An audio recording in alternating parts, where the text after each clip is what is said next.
ఎంత మనీ ఉన్నా సేవింగ్ చేయడం చేత కాకపోతే వేస్ట్ అయిపోతాయి మనీ మొత్తం. సో డబ్బులు కూడా ఎవరిని పడితే వాళ్ళని నమ్మి డబ్బులు ఇవ్వద్దు. సో డబ్బులు ఇచ్చేటప్పుడు జాగ్రత్త చూసి ఇవ్వాలి. ఇది నా అనుభవంతో చెప్తున్నా. అడిగారే కదా వాళ్ళు బాధల్లో ఉన్నారని చెప్పి మనం ఉన్నప్పుడు మనం వాళ్ళకి ఇస్తే వాళ్ళు మనం బాధల్లో మనమే ఉండాల్సి వచ్చింది ఫైనల్గా. హాయ్, ఎలా ఉన్నారు అందరూ? బాగున్నాను, అయితే చాలా బాగున్నాను. సో ఇవాళ ఏంటంటే మాది ఉండి పాలు కొట్టాలంటుంది. ఈ ఉండి స్టోరీ ఏంటంటే 1 year ముందు నుంచి ఇందులో డబ్బులు దాచిపెడుతుంది అనమాట. అవి ఎలా అనుకున్నారు, నా జోబీలో ఉంటాయి కదా, అంటే బట్టలు ఉతికేటప్పుడు అందులో చిల్లర మిగిలిపోతాయి కదా, అవి నేను అక్కడక్కడ పెట్టి మర్చిపోయిన డబ్బులు మొత్తం జాగ్రత్త ఇందులో దాచిపెట్టింది. సో కరెక్ట్గా ఇప్పుడు 1 year అయిందనమాట. అందుకే ఇవాళ పగల కొడుతుంది ఎంత అమౌంట్ ఉన్నాయి అనేది. బేసిక్గా అయితే ఈ అమౌంట్ అనేది చాలా వేస్ట్గా పోతాయి అనమాట. ఇప్పుడు బట్టలు వాష్ చేసేటప్పుడు వాష్లో పడిపోతాయి, తర్వాత ఏడబడితే వదిలేస్తాను నేను. సో అవి మొత్తం ఎంత అమౌంట్ వచ్చిందో పగల కొట్టి అసలు చూద్దాం లాస్ట్ వరకు ఎంత అమౌంట్ ఉందో.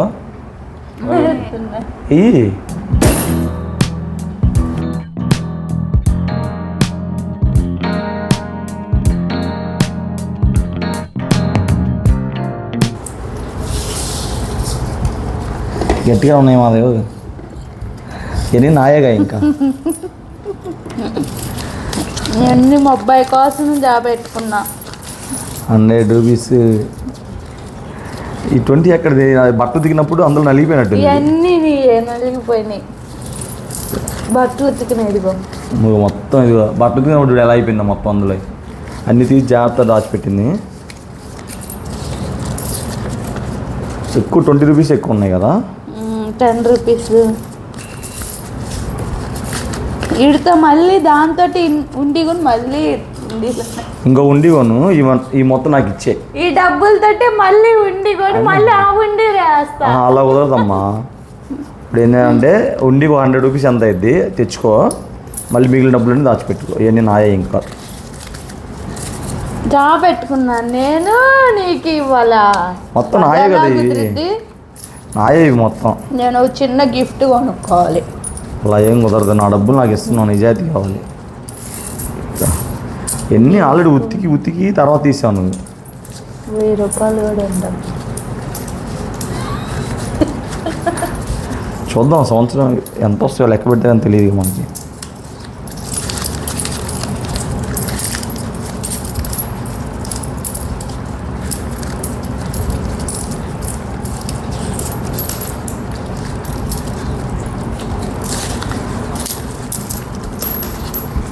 ఇలా డబ్బులు చాలా విలువైనవి. డబ్బులు లేవు అనుకో మనం ఎవరిని పట్టించుకోరు అనమాట. ఇది రియాలిటీ, నిజమైన సమాజం. చెప్పుకోవడానికి బాగుంటాయి కానీ కోయిట్స్, ఏదన్నా money is everything end of the day. ఇప్పుడు ఇన్ని డబ్బులు వేస్ట్ చేసేవాడిని నేను ఈ 1 yearలో. మొత్తం ముందు చెక్ చేయమ్మాయి జోబీలు మొత్తం ఆల్రెడీ ఉతికి ఒక రౌండ్ ఆరబెట్టి అందులో పెట్టినాయి మొత్తం ఎన్ని. అంత జాగ్రత్తగా పెట్టానా లేదా? 500 ఉంటాయి ఇవి. 500 కష్టం 500 ఉంటాయో. అదేంటంటే జోబిల్లో చిల్లర ఉంటుంది కదా, అవి పెద్ద పట్టించుకుని ఫస్ట్ నుంచి చిన్నప్పటి నుంచి అలవాటు సరిగా లేదు, సరిగా జాగ్రత్త పెట్టడం. అందుకే ఇన్ని వచ్చినాయి. చూద్దాం అసలు ఎంత ఉన్నాయి లెక్క పెడతా.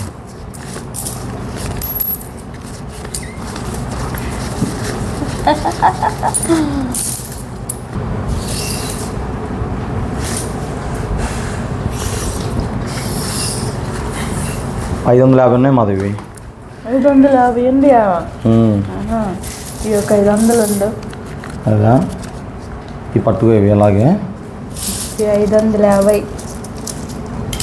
నేను ఎప్పటి నుండి 1 year నుండి ఇట్లా అంటే యాక్చువల్గా దాచి పెట్టకుండా ఎవరు పాడే మొత్తం పక్కన జాగ్రత్త పెట్టుకుని అంత అమౌంట్ వచ్చింది. ఇంకా రోజు వేస్తా అంటే నెక్స్ట్ ఏం చేద్దాం అంటే మనం ఏమన్నా బయట జంక్ ఫుడ్ తినాలనుకుంటాం కదా, ఇయర్ నుంచి అనుకుని టార్గెట్ పెట్టుకొని జంక్ ఫుడ్ తినే డబ్బులు మొత్తం ఇలా ఉండి లేద్దాం. ఫర్ ఎగ్జాంపుల్ మనం బయట బిర్యానీ తినాలనుకున్నాం, దీంతో మళ్ళీ ఉండి కొనుక్కొని ఈ డబ్బులతోటే పెద్దది దాంట్లోనే మళ్ళీ ఈ డబ్బులు వేస్తా.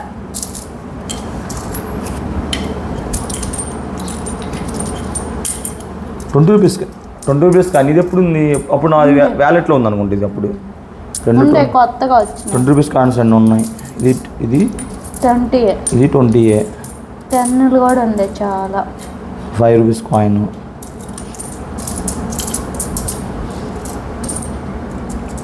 ఏంది ఇది 5 రూపీస్ కానీ ఎవరో ఉన్నారు అందులో బొమ్మ. ఇది 5 రూపీసే. పెన్ను మొత్తం పక్కన పెట్టి ఇది కొట్టండి.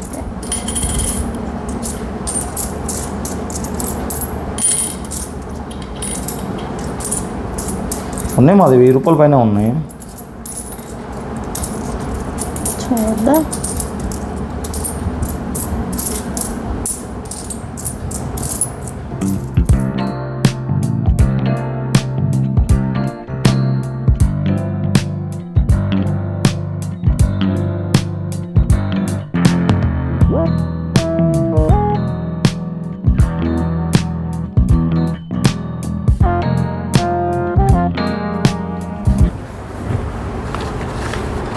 ₹1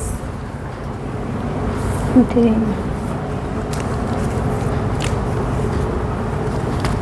2 రూపీస్ లెక్కేద్దాం. ఇంకా 1 2 3 4 5 6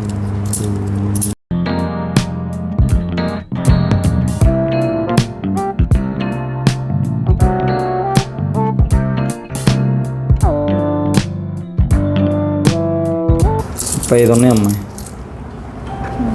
70 రూపాయలు.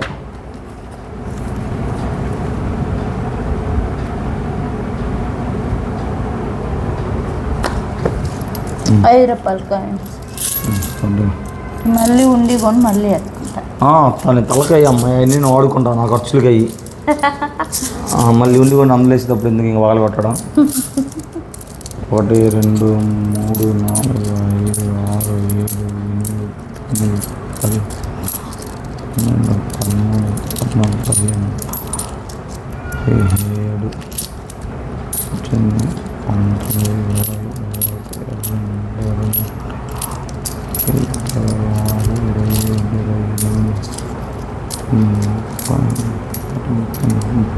33 ఉన్నాయి ఇవి.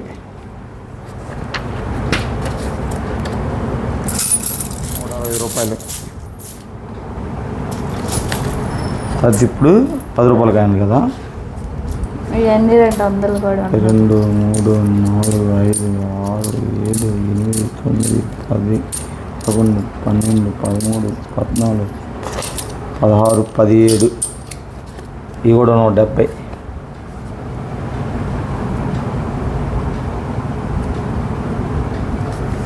ఇప్పుడు ₹10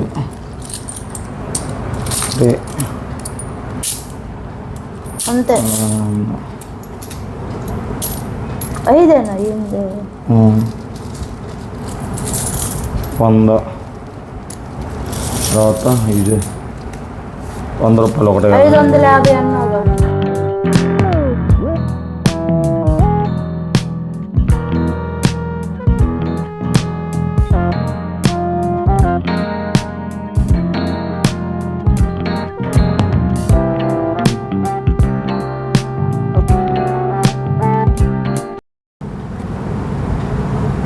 ఉన్నాయిగా 130 పట్టుకో.